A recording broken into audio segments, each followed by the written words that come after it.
प्यारे बच्चों, आज आप लोग केमिस्ट्री फर्स्ट ईयर को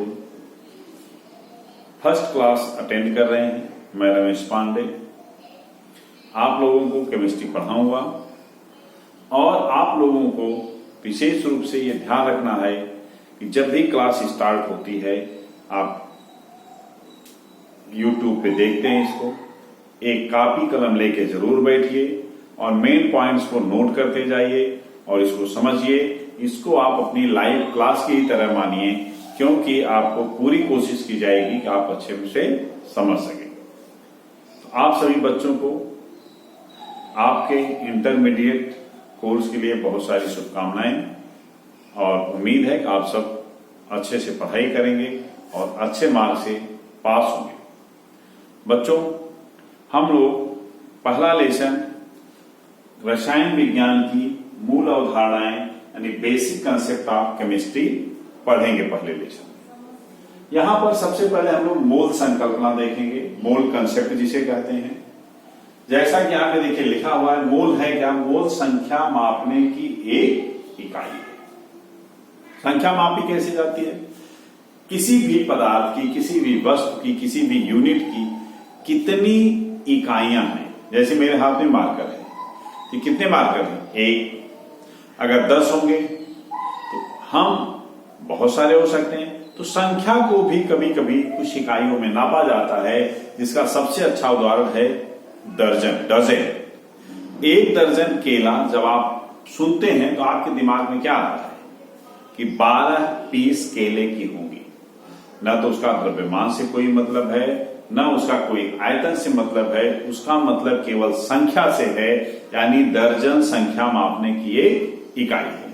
अब केवल बनाना या केला ही एक दर्जन नहीं हो सकता। एक दर्जन पेन हो सकती है, एक दर्जन अन्य फ्रूट्स हो सकते हैं, एक दर्जन कोई भी बुक्स हो सकती है किसी तरह की। यानी दर्जन जो है केवल संख्या की इकाई है और किसी भी वस्तु के लिए इसको प्रयोग किया जा सकता है। अब बच्चों, इसी तरह से जैसे सैकड़ा शब्द है, सैकड़े से आपको क्या पता चलता है कि किसी वस्तु की 100 इकाइयां होंगी। अब एक सैकड़ा पेन हो सकती है, एक सैकड़ा रुपए हो सकते हैं, एक सैकड़ा कोई अन्य वस्तु हो सकती है।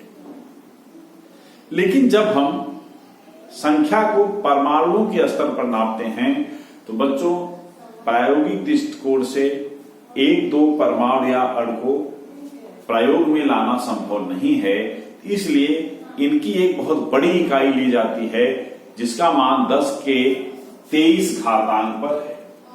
और इसके लिए जो नाम दिया गया, उस संख्या को, उस इकाई को मोल दिया गया है। और एक मोल बराबर क्या है? 6.022 × 10⁻23 इकाई। यह एक संख्या मापने की इकाई है। इसका मतलब क्या है? देखिए, अगर हम कहते हैं कि किसी पदार्थ का 1 मोल परमाणु लिया गया है, 1 मोल परमाणु का मतलब है कि उस पदार्थ के 6.022 3 × 10⁻23 परमाणु लिए गए हैं। इसी तरह से अगर 1 मोल अणु हम कहते हैं तो 1 मोल अणु का मतलब है कि उस पदार्थ के 6.0223 × 10⁻23 अणु लिए गए हैं। इसी तरह से आयन के लिए प्रयुक्त किया जा सकता है और अन्य इकाइयों के लिए भी मोल को प्रयोग कर सकते हैं। आप अपने पेन के लिए भी अगर कह देते हैं मेरे पास 1 मोल पेन है, तो इसका मतलब आपके पास इतनी पेन होनी चाहिए। बच्चों, ये बहुत बड़ी इकाई है, संख्या बहुत बड़ी है, लेकिन परमाणुओं के दृष्टिकोण से इतने परमाणु या इतने अणु बहुत छोटे साइज में होते हैं, उनको हम आसानी से हैंडल कर लेते हैं जब हम इतनी संख्या में लेते हैं। अन्यथा एक परमाणु को हैंडल करना या एक अणु को हैंडल करना आसान नहीं है, वो प्रायोगिक दृष्टि से पॉसिबल है ही नहीं। अब हम देखते हैं कि इस मोल संकल्पना की सबसे पहले जो जानकारी दी गई, वो एक साइंटिस्ट था जिसका नाम था एवोगैड्रो। एवोगैड्रो ने सबसे पहले बताया था कि 1 मोल में इतने कण होंगे। परमाणु, अणु, आयन, इन सब के लिए हम एक सिंपल शब्द यूज कर सकते हैं, क्या? कण।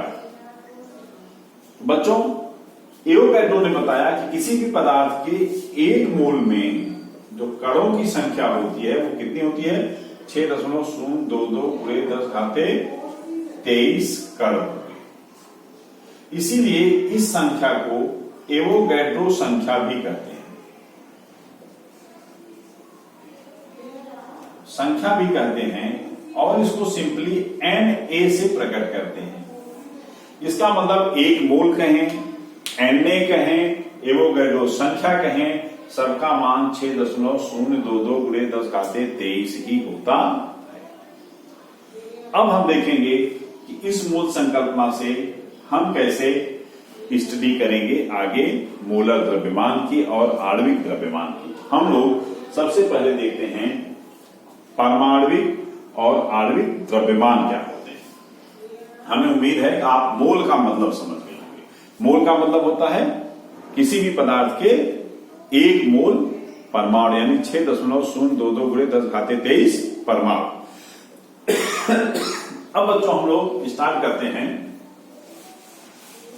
परमाणविक और आणविक द्रव्यमान। आप इसको लिखते जाइए।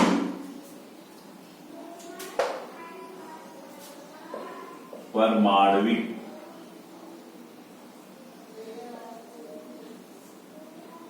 व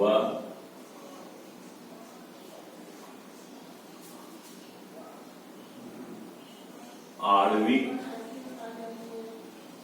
द्रव्यमान, जिसको इंग्लिश में कहते हैं एटॉमिक एंड मॉलिक्यूलर मास।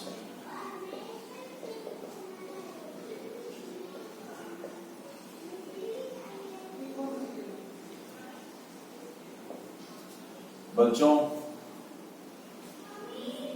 अब हम देखेंगे कि सबसे पहले परमाणविक द्रव्यमान।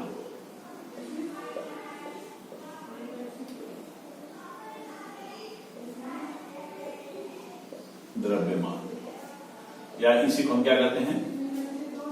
Atomic mass.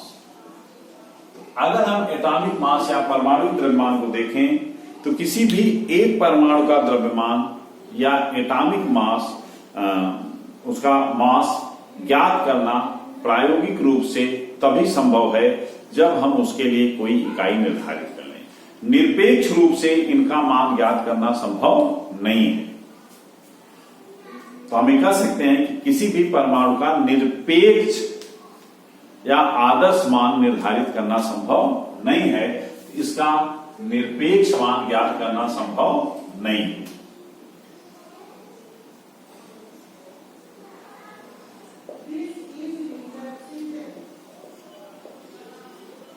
ज्ञात करना संभव नहीं है।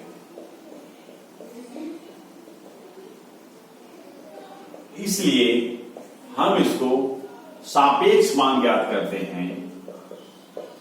सापेक्ष मान, इसको हम सापेक्ष परमाणु द्रव्यमान,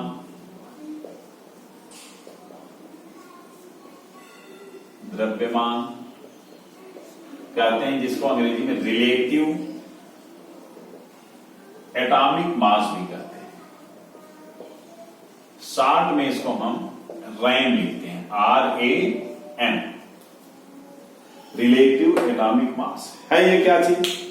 इसको समझने के लिए आप देखिए कि किसी भी कण को, जैसे आप अगर वेट मापते हैं 1 किलोग्राम, आपको सपोज कर लीजिए मार्केट से शुगर लेंगे, 1 किलो शुगर आप कैसे तौलते हैं? एक तरफ 1 किलो का बाट रखा जाता है, दूसरी तरफ शुगर को रखते हैं। यानी शुगर का द्रव्यमान भी क्या है? एक सापेक्ष द्रव्यमान है, जिसे एक निश्चित वेट से हम तुलना करके नापते हैं। वो भी एक सापेक्ष द्रव्यमान है। उसी तरह से परमाणुओं का जब एटॉमिक मास निकाला जाता है तो इसके लिए भी एक सापेक्ष इकाई, एक सापेक्ष स्थिरांक की जरूरत पड़ती है। और इसके लिए जो इकाई यूज करी जाती है उसको कहते हैं AMU, स्मॉल लेटर में लिखा जाता है, और इसका फुल फॉर्म है atomic mass unit. Atomic mass unit या इसको कभी कभी केवल म्यू 1 लीटर है इससे रिप्रेजेंट कर दिया जाता है। कुछ बुक्स में केवल म्यू लिखा जाता है और बहुत सारी बुक्स में AMU लिखा रहता है। अब वास्तव में है ये क्या? ये कुछ नहीं है पर कार्बन का एक समस्थानिक है। उम्मीद है कि आप समस्थानिक का मतलब जानते हैं। समस्थानिक का मतलब क्या होता है? जैसे हम देखें 6C12 है, यहां पर 6 इसका क्या है? परमाणु क्रमांक है। 12 क्या है?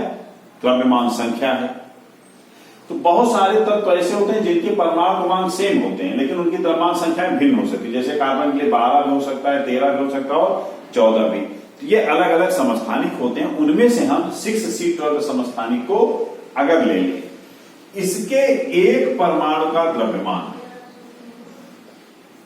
एक परमाणु का द्रव्यमान मानक मान लिया गया, इसको हम 12 AMU मानते हैं। यानी किसी भी कार्बन 6C समस्थानिक के एक परमाणु का द्रव्यमान 12 AMU माना गया। यह माना गया है, एक संकल्पना है जिसको एक IUPAC के रिकमेंडेशन के अनुसार मान लिया गया। तो अगर इसको हम देखें, 1 AMU बराबर क्या हो जाएगा? अगर हम देखें 1 AMU, इसको हम परिभाषित कर सकते हैं कि 1 AMU बराबर है 1/12 भाग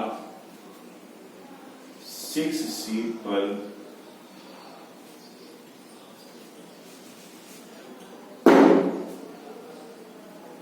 गुणे 6C12 के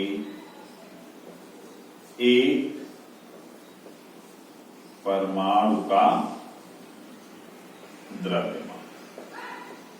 इस तरह से 1 AMU जो होता है ये 6C12 के एक परमाणु का द्रव्यमान होता है। के एक परमाणु के द्रव्यमान का 1/12वां भाग होता है। तो जब हम किसी परमाणु का द्रव्यमान AMU में निकालते हैं तो रैंक इक्वल टू देखिए क्या हो जाएगा, relative atomic mass equal to क्या हो जाएगा, उस परमाणु का द्रव्यमान, किसी भी तरह के परमाणु का अगर हमें रिलेटिव एटॉमिक मास याद करना है, उसके परमाणु का द्रव्यमान हम लेते हैं और उसमें ये देखते हैं कि 6C12 1/12 6C12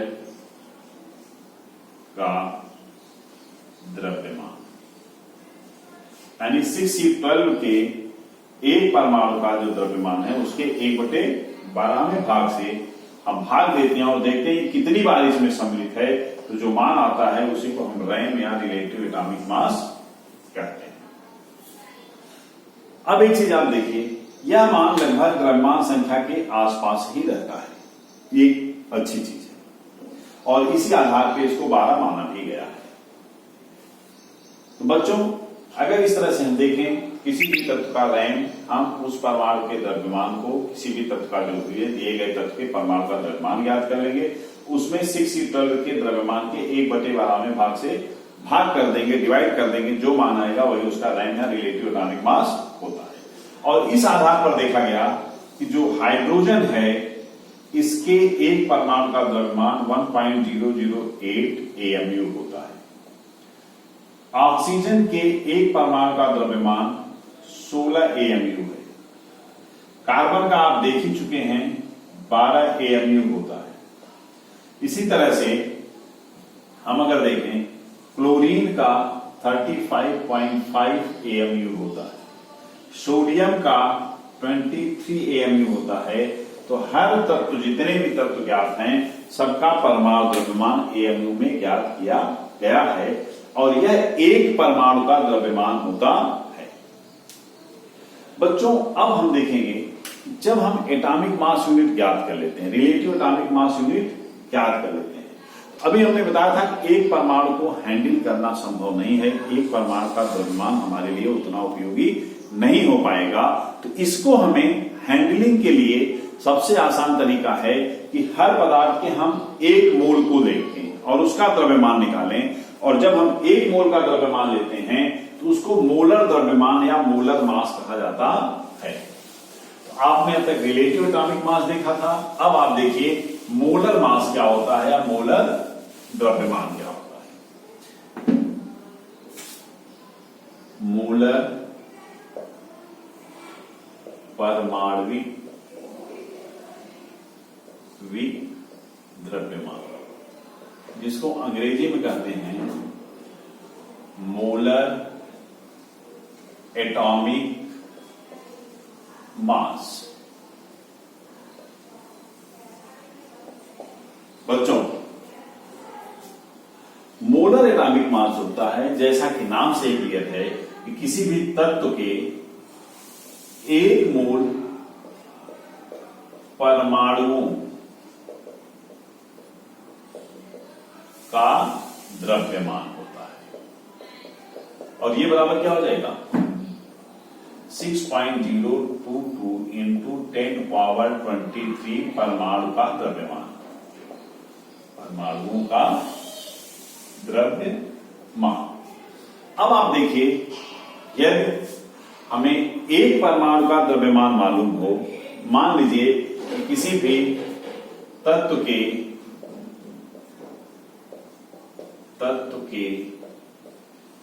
एक परमाणु का द्रव्यमान XAMU है, तो एक मोल का द्रव्यमान कितना हो जाएगा, एक मोल परमाणुओं का द्रव्यमान कितना होगा, ये हो जाएगा X गुणे 6.022 इंटू 10⁻23 AMU। ये, लेकिन बच्चों यहां पर जो सबसे इंटरेस्टिंग फैक्ट है मोल कंसेप्ट का, वो आपको सीखना है, और वो ये है कि अगर इसी को हम ग्राम में नापें, x को जब हमने मल्टीप्लाई किया 6 इंटू 6.022 इंटू 10⁻23 AMU से, अगर इसको ग्राम में कन्वर्ट करोगे तो आप इसकी वैल्यू x ग्राम आ जाएगी। इसका मतलब जब किसी भी तत्व के एक परमाणु का द्रव्यमान XAMU है, तो उसके एक मोल परमाणुओं का द्रव्यमान अपने आप x ग्राम हो जाता है।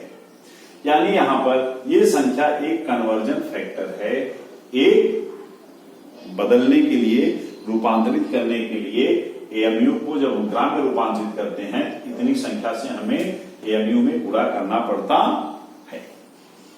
इस तरह से बच्चों, जब भी किसी तत्व का मोलर द्रव्यमान हमें ज्ञात होगा, तो हम एक परमाणु का द्रव्यमान बता सकते हैं AMU में, और अगर AMU में एक परमाणु का द्रव्यमान हमें ज्ञात है, तो हम उसका मोलर द्रव्यमान बता सकते हैं। जैसे भी हमने यहां पे आपको ये रैंक बताया था, रिलेटिव एटॉमिक मास, हाइड्रोजन के 1.008 इंटू 8 AMU है, इसका मोलर द्रव्यमान क्या होगा अपने आप बता सकते हैं। ये कितना हो जाएगा, ये हो जाएगा 1.008 ग्राम। इसका एक मोलर द्रव्यमान ऑक्सीजन का कितना हो जाएगा 16 ग्राम, कार्बन का कितना हो जाएगा 12 ग्राम, अब Cl का कितना हो जाएगा 35.5 ग्राम, यहां पर कितना हो जाएगी 23 ग्राम। इस तरह से आप देख रहे हैं कि AMU को हम सीधे ग्राम में ले लेते हैं जब उसका मान 1 मोल होता है, परमाणु की संख्या कितनी हो जाती है 1 मोल हो जाती है। तो जो मान AMU में वो ग्राम में, और आप जानते हैं इन सब ग्राम मानों को प्रायोगिक दृष्टिकोण से तौला जा सकता है, इसको हम प्रयोगशाला में अपने वेरीफाई कर सकते हैं, माप सकते हैं, इसलिए मोलर द्रव्यमान का इंपॉर्टेंस बहुत अधिक है, हमें मोलर द्रव्यमान जानना चाहिए। अब हम देखेंगे, जब हम मोलर द्रव्यमान जान लेते हैं बेटा, तो एक के नाम हमने देखा कि AMU को ग्राम में हमने बदल दिया, इसीलिए इसको हम ग्राम परमाणु भार भी कहते हैं, ग्राम एटॉमिक मास भी कहते हैं, या इसको सिंपली ग्राम परमाणु भी कहते हैं। तो ग्राम परमाणु भार या ग्राम परमाणु यह मोल के समान ही है, यानी किसी भी पदार्थ का अगर हम 1 ग्राम परमाणु भार लेंगे या 1 ग्राम परमाणु लें तो उसका मान उस पदार्थ के 1 मोल के भार के बराबर होता है। इस तरह से ग्राम परमाणु भार अगर हम देखें तो मोलर द्रव्यमान को ही हम ग्राम परमाणु भार भी कहते हैं। हमें कह सकते हैं 1 ग्राम परमाणु भार का मान या मोलर द्रव्यमान का मान एक ही होता है। इस तरह से आपने देखा कि ग्राम परमाणु भार, ग्राम परमाणु और मोल तीनों एक ही चीज हैं, केवल अंतर एक मोल संख्या को नापता है, जबकि ग्राम परमाणु या परमाणु भार उस पदार्थ के 1 मोलर मास में उपस्थित कणों की संख्या होती है और वो संख्या कितनी होती है? 1 मोल होती है। अब हम देखेंगे कुछ इस तरह के प्रश्नों को जिनमें इन सब संख्याओं, इन सब मानों का प्रयोग होता है। तो कुछ हम सूत्र देख लेते हैं।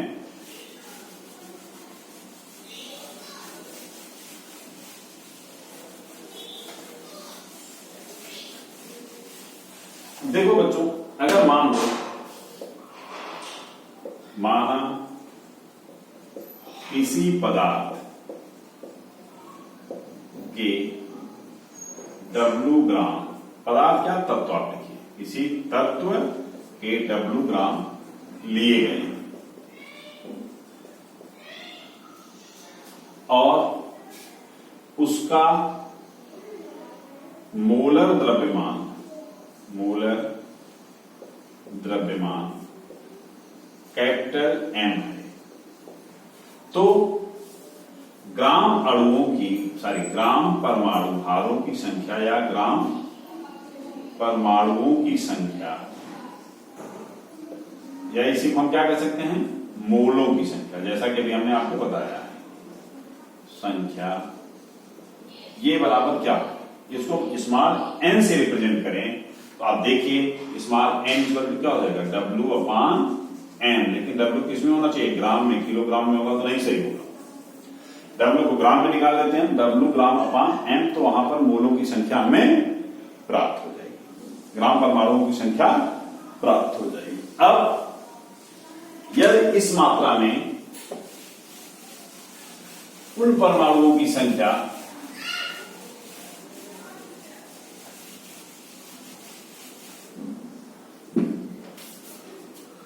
यदि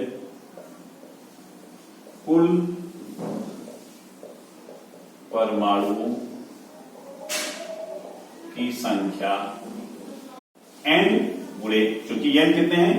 मोल हैं, n मोल है तो इसको क्या करेंगे? n मोल में कुल परमाणु की संख्या ज्ञात करनी है तो हम 6.022 गुणे 10⁻23 से मल्टीप्लाई करेंगे।